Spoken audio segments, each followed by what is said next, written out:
Halo semuanya, perkenalkan saya Raden Muhammad Sabil Abgiza, biasa dipanggil Raden, umur 19 tahun, kelas akuntansi B 2020, kampus Universitas Pendidikan Indonesia.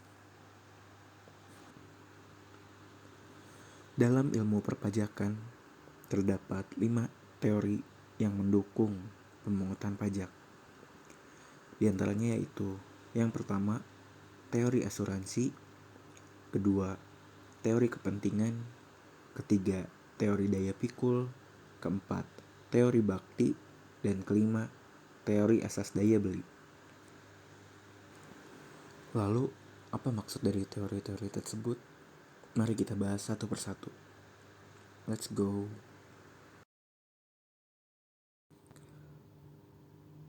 Oke, yang pertama ada teori asuransi.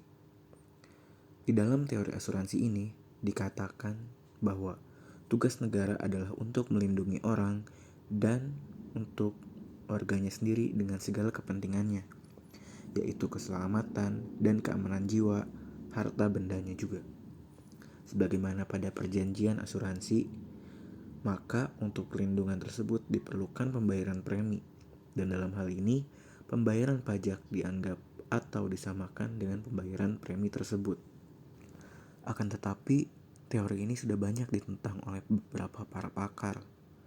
Mengapa demikian? Alasan para pakar menentang teori ini adalah, yang pertama, jika ada timbul kerugian, tidak ada pergantian secara langsung dari negara. Dan yang kedua, antara pembayaran jumlah pajak dan jasa yang diberikan oleh negara tidak terdapat hubungan langsung. Lalu, yang kedua ada teori kepentingan.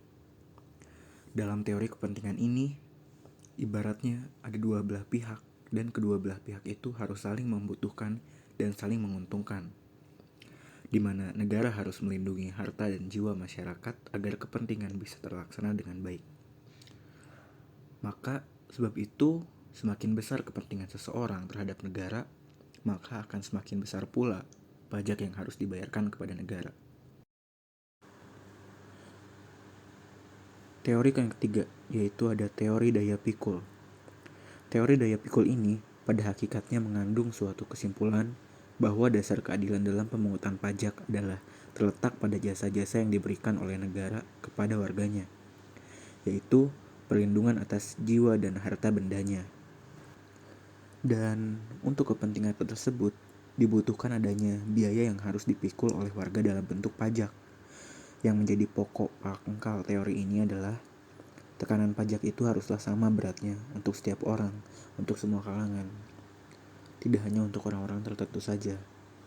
Pajak harus dibayar sesuai dengan daya pikul seseorang, dan untuk mengukur daya pikul tersebut dapat dilihat dari dua unsur atau dua aspek, yaitu unsur objektif dan subjektif.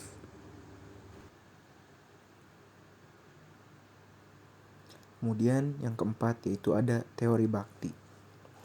Teori bakti ini tuh merupakan suatu teori yang memiliki pengertian jika pajak di sini, jika kita memberikan pajak kepada negara, kita membayar pajak kepada negara, itu tuh merupakan suatu bentuk, suatu wujud kita berbakti kepada negara. Tidak hanya sekedar semata-mata membayar saja, namun itu pun akan dinilai sebagai bukti bakti kita kepada negara.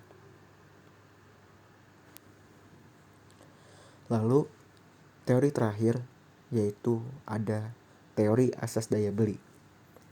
Teori ini berpendapat bahwa fungsi pemungutan pajak adalah mengambil daya beli dari rumah tangga masyarakat untuk rumah tangga negara. Kemudian dari situ disalurkan kembali ke masyarakat dengan maksud untuk memelihara kehidupan masyarakat dan untuk juga membawa ke arah tertentu. Misalnya, membawa ke arah kesejahteraan. Cukup sekian yang saya dapat sampaikan. Mohon maaf bila ada salah kata. Assalamualaikum warahmatullahi wabarakatuh.